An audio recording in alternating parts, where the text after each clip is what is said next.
Okay, ready? Okay, here we are for another one interview with Heather McDonald. Hello. Hello. Thanks for taking time out for your busy day and Thank you for having me here. flying in for this pretty much. Well, I want everyone to know about my show on Valentine's Day, so I appreciate it, and at Park West Theater, and it's going to be a really fun night. It has a big disco ball in the ceiling. Ooh, so, I love that. So Everyone looks good with disco light. Exactly. Very flattering. Maybe some music in the act. Sure, why not? I'll do whatever. Oh, do you have an opener? I do. I have Pat McCann. Okay. He is a really funny local comic, and he's really strong, really hilarious. He's kind of, I think sometimes he even headlines himself, but because he lives here and I met him in Cleveland and I was like, are you available this night? So I feel like it's a really great show that we're giving them, Excellent. And is it hard being away from the family on Valentine's Day? I always have a lot of anxiety about leaving because I miss my sons and my daughter, and like my younger son is like really cute.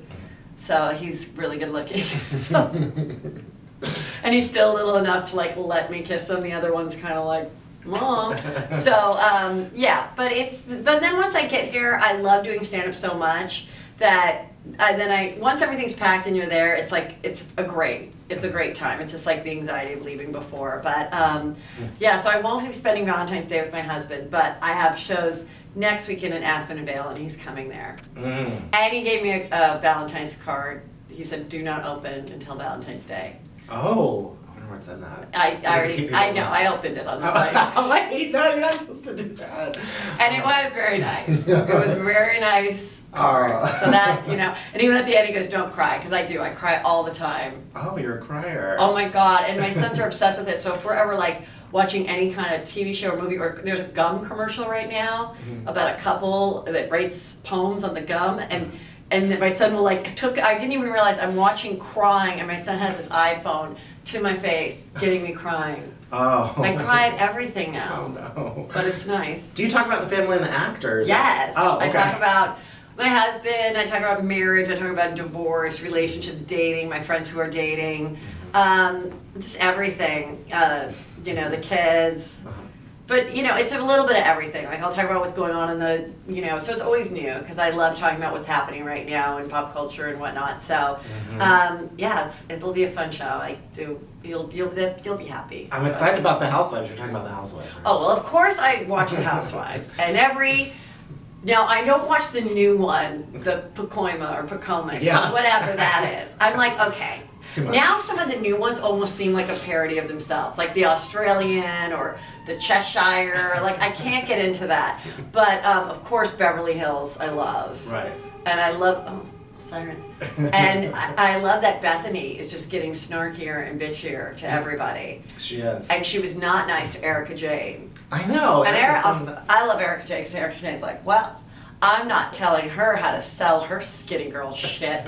I'm not selling cookies. She's just like, I'm an enigma wrapped in cash, which is the weirdest tagline I've ever heard. That is a weird tagline. It's so weird. But it's so like, oh my God, of course Bethany's jealous that she's married to a 76-year-old billionaire. Who the hell wouldn't be? Like, who cares? Bethany's has a horrible divorce and is just selling her skinny girl shit and is so jealous, and she's just so snarky. She's like, this is the other thing about Bethany. She got real snarky about Lisa Vanderpump's cover. And then she's like, Kyle's like, oh, we're here because Lisa Vanderpump got a cover of Bella Magazine. Bella Magazine, what is that? I don't know what that is. I've never heard it. It's just weird, because I've lived in New Hampshire my whole life. I've never heard of the magazine. Is it like a little magazine? Is it an online magazine? Oh, it's like a real magazine. It's a real, okay. All right, no, good for her. I just never heard. It's just weird, because I've never heard it. We're like, we got it. You don't think it's that big of a deal that she got a cover. And then, when I guess Luann from New York just got engaged, and I thought it was nice. Like, who isn't happy for someone who's like engaged? And so she goes on Andy Cohen, Bethany, and she's like, well, you know what? It's fine. I'm actually happy for her. But I'm like, actually, like, be happy for her. Like, what is? The snark is just like up to a level, but so entertaining. Which is why we love Bethany. Of course. So anyway, talk about advice you have for stand-up comics and stuff, because you're out on the road. I think what's really important is that people, well, in the last couple weeks, there was a whole Amy Schumer thing. And that was really unfortunate because there's always a question, you saw that, right? Did she take that joke from Wendy Liebman? There was a bit that Tammy Pescatelli felt was lifted from her act and put into the movie Trainwreck. And when you see it side by side, yes, they're very similar things. But I'm always like, I don't think anybody in the business consciously steals something. But it can happen when it's general subjects like that. Dating, your man not dressing well, things like that. And I once was accused of it many years ago for a Star 69 bit. Now, Star 69, I don't know if you remember.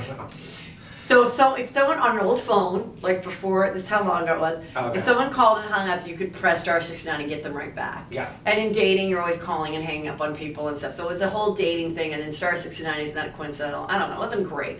Somebody said I took their bit.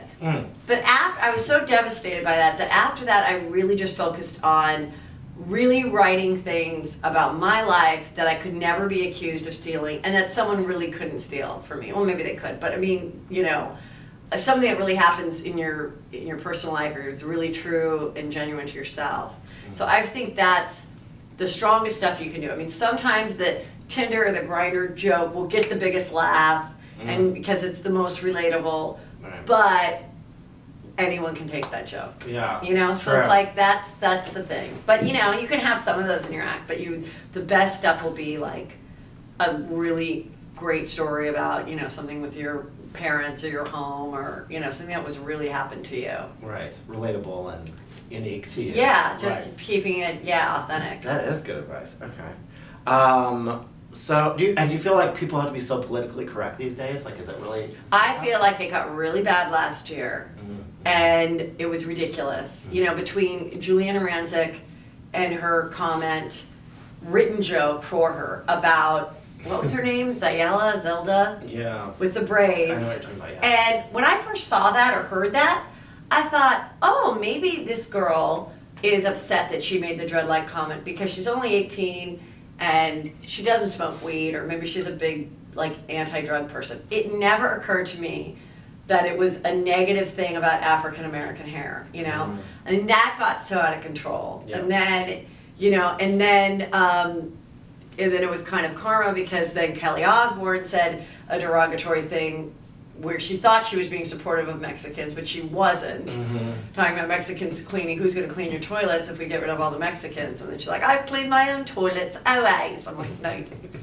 Okay, but it was kind of like karma. And then now I kind of feel like people are like getting back to enough with this. We've got to be able to say what we can say. But in our society of a tweet, or where you can it's hard to explain. That's why I really do love stand-up, because you're seeing an hour show or a longer set, and you can say something politically incorrect, and the audience isn't going to hate you because they've seen the whole hour and they get your point of view and they get where you're coming from. And people who are very sensitive or very politically correct should not be going to comedy shows. Right. Just don't come. Yeah. Just don't come. Don't have to be your thing. Go to the art museum. Just don't go to the comedy club, because we will offend you. We will talk about stereotypes. Comedy is making fun of stereotypes. So any kind. So it's that's my thing. I think it's I stopped caring. I was nervous for a while. Now I'm like, I don't care, because I have to just be able to just be who I am. And on your podcast, do you feel free with that? I feel very free in my podcast, which I love doing my podcast, Juicy Scoop, with Heather McDonald, Podcast One. It's free. Subscribe for free. It's you can get on iTunes or the podcast app. And I really do, because the people that are listening are my fans, and they love it, and it's very freeing to know that, I am my own boss. I don't have someone going, why did you say that? And it's just a really good time. When I listen back to it, I'm always pleasantly surprised. I thought when I first started, I'm going to hate it, or how am I going to think of stuff? And it's thank God, been really successful. So I love doing it. I appreciate everyone listening. Your writing's been successful. Do you want to do a book again? I've enjoyed writing the 2 books. I definitely have another book in me. Okay. I just feel like right now, the books are kind of hard right now. Like, you know, there were so many bookstores closing, but then I saw that Amazon is going to start opening up bookstores, like their own bookstores, and I really think the closing of the bookstores really hurt the book industry, even though you can get it online, even though you can download it onto your iPad, because like that's when I would buy most of my books. I'd go on a Saturday, I'd get my coffee, I'd have no intention, and I'd walk out spending like $60 because I'd walk around and go, oh, I didn't know this person, or even if I didn't buy it, I'd be made aware of an author who had a book out. Oh, I didn't know this person had a new book out, because you're like walking around, and I think now with it all being online, unless you're specifically looking for it, you miss out on buying it. Yeah. Oh, okay. So, yeah. I get it. Yeah. Well, I'm so excited to see your show, and Yeah. And then you're off to Aspen, and Yeah. I wanna That'll go be there. nice. They have like a big I've never gay been to ski Aspen. week. They have a big gay ski week that I Oh, love to really? go Oh my God, that'd be so much fun. You know what? There's a gay ski week. Oh my God. We go to Mammoth in California. That's where it's like 5 hours from LA. And my husband is like, Mammoth is having a gay ski week and they need a comic, but I'm already booked. Oh. I would invite you there. Oh, that would be so much fun. Guys, if you want to go, Mammoth is great skiing. Okay. It is great. I mean, it's a little far, I guess you'd go, but you can get a flight from LAX to Mammoth. So you could just go there and then go on that it's in March, and it's really fun and really good skiing. Oh, really fun. Okay. So I'm just telling everyone we're skiing. Yeah, promoting the ski. Yeah, I went to Park City or whatever, and that was terrifying because I tried to ski. It was not a good Well, thing. Mammoth has good like bunny slopes. Oh, okay. And like Oh, I can handle tubing, those. and you could go snowmobile. There's better, you know. No, I know some ski resorts, the bunny slopes are like advanced. So no.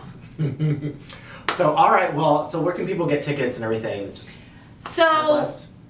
I think it's Oh my through God. It's through Jam. it's Jam USA Productions. Yeah. And if you just Google Heather McDonald Park West Theater, there, you know, and Sunday night it starts right at 8:00, and it's going to be a great show. I always do a meet and greet after, so anybody that wants to come and meet me, take a photo, we'll do a selfie, we'll do a regular, we'll make sure that it looks good.